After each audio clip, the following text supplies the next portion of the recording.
Alcatraz, la prisión más famosa de América.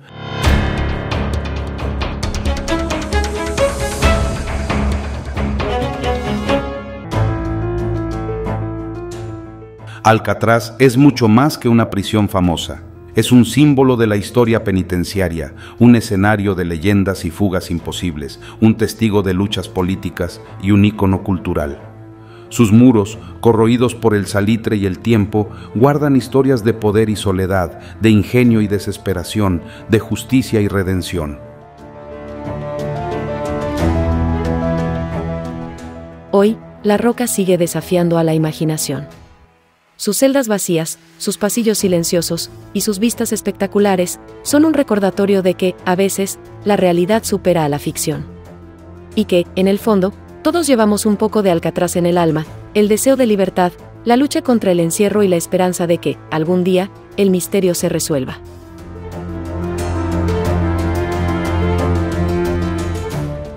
La historia de Alcatraz comienza mucho antes de que sus muros de concreto albergaran a los criminales más temidos de Estados Unidos. En 1775, el marino español Juan Manuel de Ayala fue el primer europeo en cartografiar la bahía de San Francisco y bautizó la isla como la Isla de los Alcatraces, en honor a la abundancia de pelícanos que la poblaban. El nombre, con el tiempo, se anglicanizó hasta convertirse en el icónico Alcatraz. Tras la independencia de México y la posterior cesión de California a Estados Unidos en 1848, la isla pasó a formar parte del territorio estadounidense. Su posición estratégica, justo en el centro de la bahía y a la entrada del puerto de San Francisco, no pasó desapercibida para el gobierno federal. En plena fiebre del oro, con la ciudad creciendo a ritmo vertiginoso y la amenaza de conflictos internacionales en el aire, el presidente Millard Fillmore reservó la isla en 1850 para uso militar. Así nació la fortaleza de Alcatraz, una ciudadela armada con más de 100 cañones diseñada para formar un triángulo de defensa, junto con Fort Point y Lane Point. Además, en 1854 se instaló el primer faro funcional de la costa oeste de Estados Unidos, un guiño a la modernidad y la importancia marítima de la isla. Sin embargo, la fortaleza nunca llegó a entrar en combate real, aunque su mera presencia disuadía a posibles invasores y protegía los intereses estadounidenses en la región.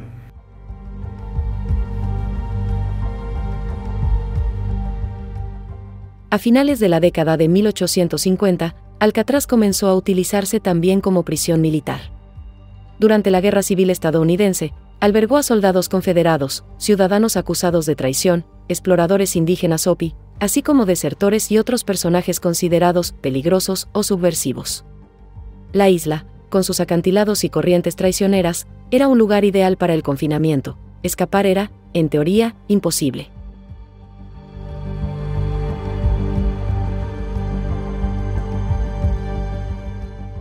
La transformación definitiva llegó a principios del siglo XX. Entre 1909 y 1911, los propios prisioneros militares construyeron el edificio de celdas de concreto armado sobre los restos de la antigua ciudadela. Este edificio, que en su momento fue el más largo de hormigón del mundo, sería el núcleo de la futura prisión federal. Así, Alcatraz pasó de ser un bastión militar a convertirse en el escenario de una de las historias penitenciarias más fascinantes del siglo XX.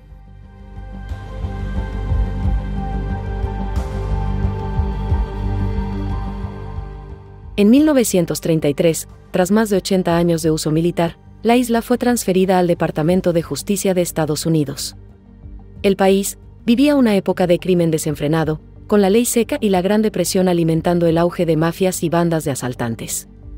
El gobierno federal decidió entonces abrir una penitenciaría de máxima seguridad y privilegio mínimo, destinada a los reclusos más incorregibles y peligrosos del sistema penitenciario.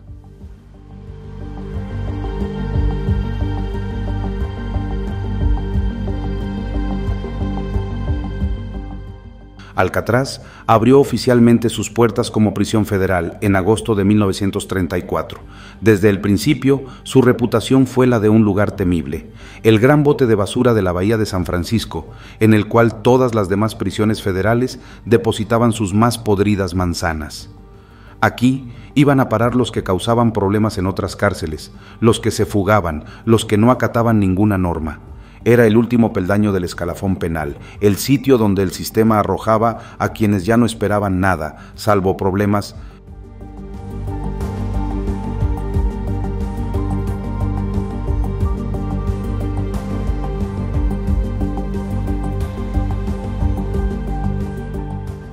El edificio principal de celdas, de 3 pisos, albergaba 4 bloques, A, B, C y D, la oficina del alcaide, la barbería, la biblioteca y el área de visitas. Las celdas, de apenas 2,7 por 1,5 metros, eran austeras, una cama, un escritorio, un lavabo y un inodoro. Nada de lujos, ni privacidad. El bloque D, conocido como el agujero, era el destino de los más conflictivos, celdas de aislamiento total, oscuras y frías, donde los reclusos podían pasar semanas enteras como castigo.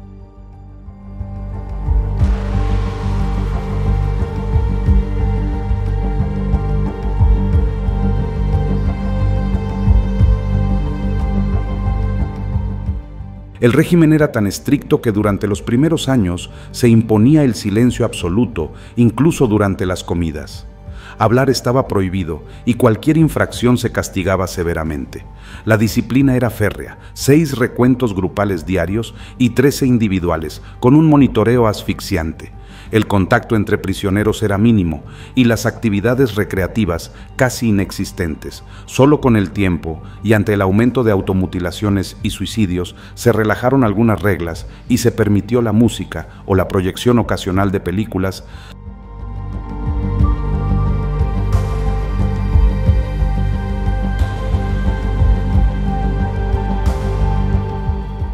Sin embargo, no todo era sufrimiento. Paradójicamente, algunos reclusos solicitaban ser trasladados a Alcatraz, pues el nivel de violencia interna era bajo, y cada uno contaba con celda individual, lo que reducía el riesgo de agresiones entre internos. El sistema se basaba en derechos mínimos, alimentación, alojamiento, vestimenta y atención médica. Todo lo demás debía ganarse con buena conducta.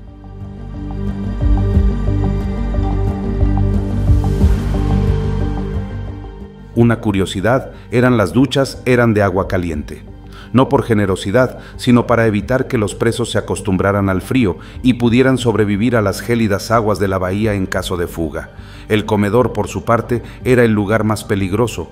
Los cuchillos estaban encajados en paneles con la silueta de cada uno para que ningún utensilio desapareciera misteriosamente.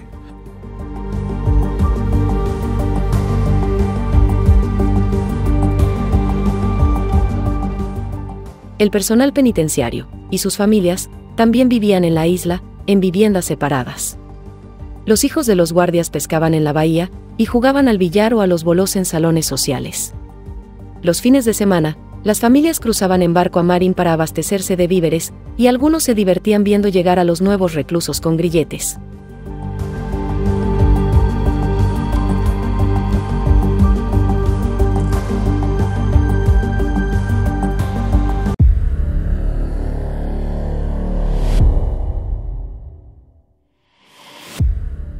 Alcatraz fue el hogar temporal de algunos de los criminales más notorios de la historia estadounidense. El más famoso, sin duda, fue Alphonse Al Capone, el legendario gángster de Chicago. Capone, que había gozado de lujos y privilegios en otras cárceles, llegó a Alcatraz en 1934 como el prisionero número 85.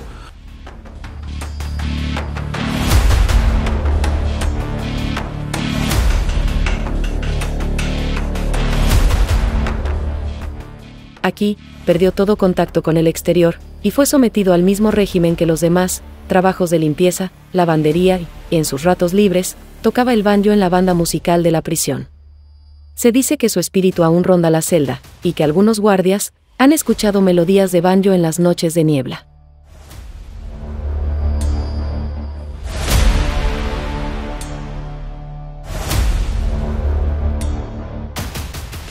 Otro inquilino ilustre fue George Machine Gun Kelly, famoso por sus robos a mano armada y el secuestro del magnate petrolero Charles Urschel. En Alcatraz, Kelly dejó atrás su vida violenta y se dedicó a trabajar en la biblioteca, que contaba con más de 15,000 libros.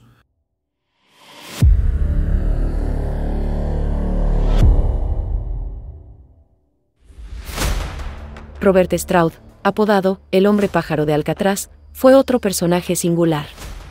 Aunque su fama como criador de aves la ganó en la prisión de Leavenworth.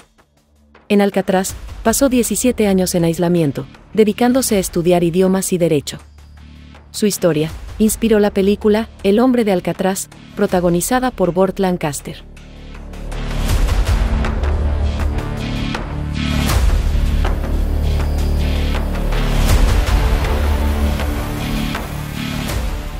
James Whitey Bulger, gángster de Boston, también dejó su huella. Participó en experimentos con LSD del programa MK Ultra, antes de cumplir una breve condena en la isla. Tras su liberación, lideró la mafia irlandesa de Boston y fue asesinado en prisión en 2018.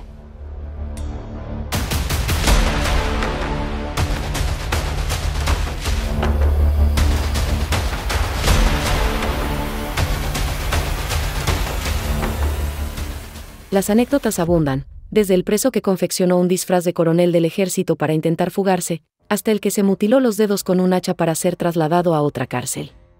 O el caso de Henry Young, quien, tras un intento fallido de fuga y 22 meses en aislamiento, asesinó a su compañero de celda y fue juzgado en un proceso que expuso la brutalidad del régimen de Alcatraz.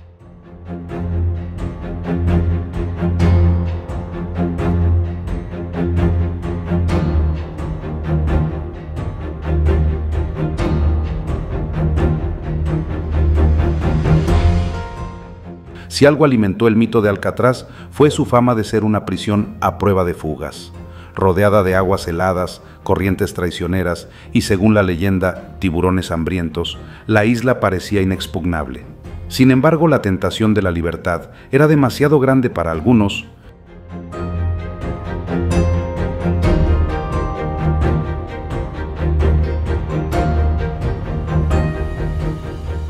Durante los 29 años de funcionamiento como prisión federal, se registraron 14 intentos de fuga, protagonizados por 36 reclusos. Las estadísticas son contundentes: 23 fueron recapturados, 6 murieron a tiros, 2 se ahogaron y 5 desaparecieron, presuntamente ahogados. Pero la historia oficial sostiene que nadie logró escapar con éxito.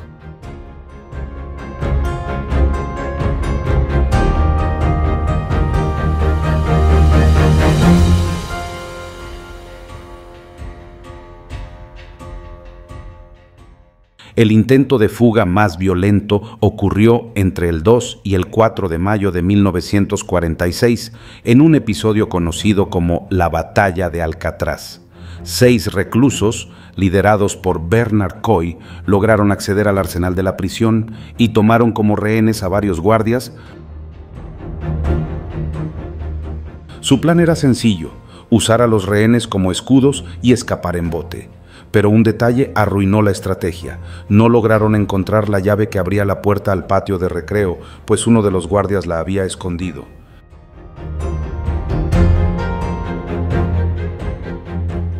El caos se desató. Los prisioneros, frustrados, dispararon a quemarropa contra los rehenes. La alarma de emergencia sonó, y la respuesta fue inmediata. La Guardia Costera, la policía local y los marines estadounidenses rodearon la isla. Durante 46 horas, los pasillos de Alcatraz se convirtieron en un campo de batalla. Disparos, explosiones, gases lacrimógenos y granadas lanzadas desde el techo.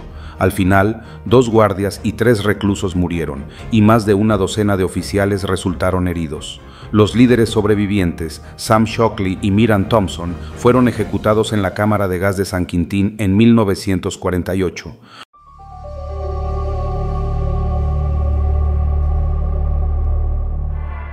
Las cicatrices de la batalla quedaron grabadas en las paredes de la prisión, y el episodio consolidó la reputación de Alcatraz como una fortaleza inquebrantable.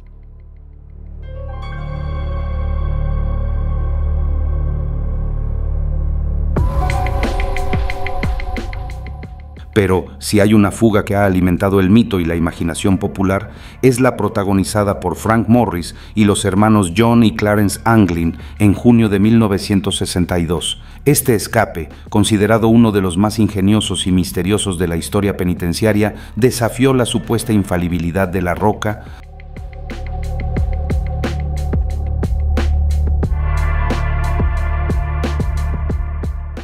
Durante meses, los 3 reclusos, junto con Allen West, quien finalmente no logró escapar, planearon su huida con una meticulosidad digna de un guión de Hollywood. Utilizando cucharas de metal, hojas de sierra desechadas y un taladro improvisado con el motor de una aspiradora, agrandaron los conductos de ventilación tras sus celdas. El ruido de las herramientas era disimulado con el acordeón de Morris y el bullicio de la hora de música.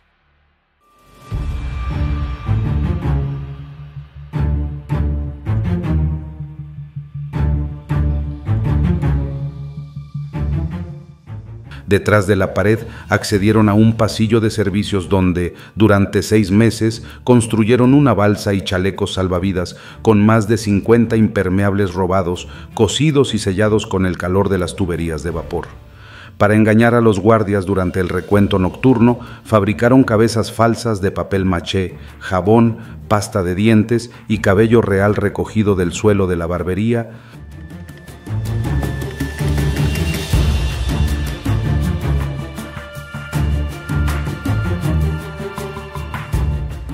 La noche del 11 de junio de 1962, con todo listo, Morris y los Anglin escaparon por el agujero tras sus celdas. Subieron al techo, descendieron por una tubería y, en un punto ciego de la vigilancia, inflaron la balsa y se lanzaron a las aguas de la bahía. Allen West, el cuarto conspirador, no logró quitar a tiempo la rejilla de su celda y se quedó atrás, colaborando luego con la investigación.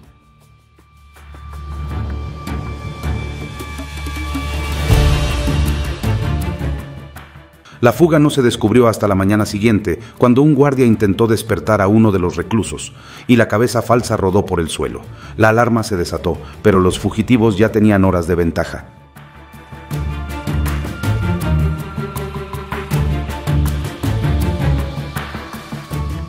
La investigación fue exhaustiva. Se encontraron restos de la balsa, remos y pertenencias de los fugitivos cerca de la isla Ángel, pero nunca se hallaron los cuerpos.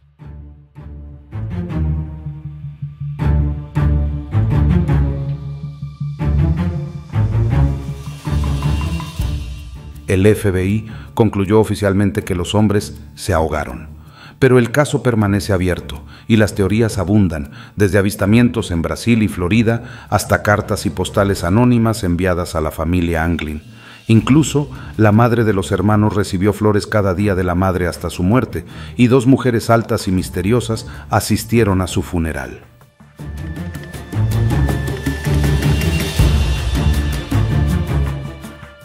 La fuga inspiró libros, documentales, y la célebre película Escape de Alcatraz en 1979, protagonizada por Clint Eastwood. El enigma persiste, ¿lograron burlar la roca y empezar una nueva vida, o sucumbieron a las frías aguas de la bahía?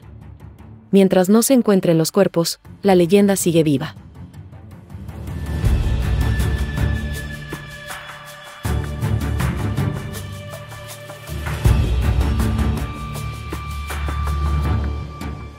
A pesar de su fama, Alcatraz nunca alcanzó su capacidad máxima. La población promedio era de 260 reclusos, con un máximo de 336 celdas disponibles. Pero mantener la prisión era un desafío logístico y financiero. Todo, desde el agua potable hasta los alimentos y materiales de construcción, debía ser transportado en barco. El costo de operación era 3 veces mayor que el de otras prisiones federales, $10 diarios por preso frente a los $3 de Atlanta.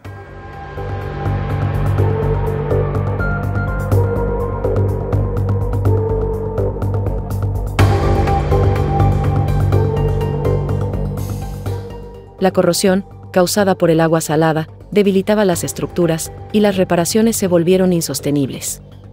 Un informe de 1959 estimó que se necesitarían entre 3 y 5 millones de dólares para mantener la prisión en condiciones seguras.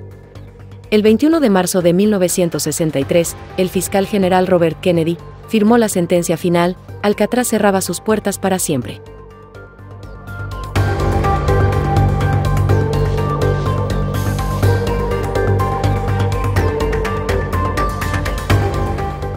Hoy, la isla de Alcatraz es un museo viviente.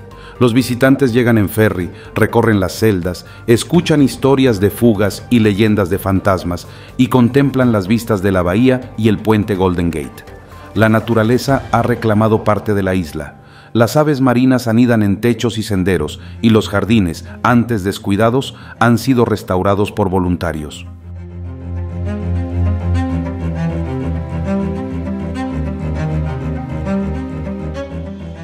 La cultura popular ha hecho de Alcatraz un ícono. Películas como La Roca, El hombre de Alcatraz y, por supuesto, Escape de Alcatraz han inmortalizado sus historias. La leyenda de la fuga de 1962 sigue inspirando libros, documentales y debates. Incluso en 2025, la propuesta de reabrir la prisión como símbolo de mano dura ha generado controversia y reavivado el interés por su historia.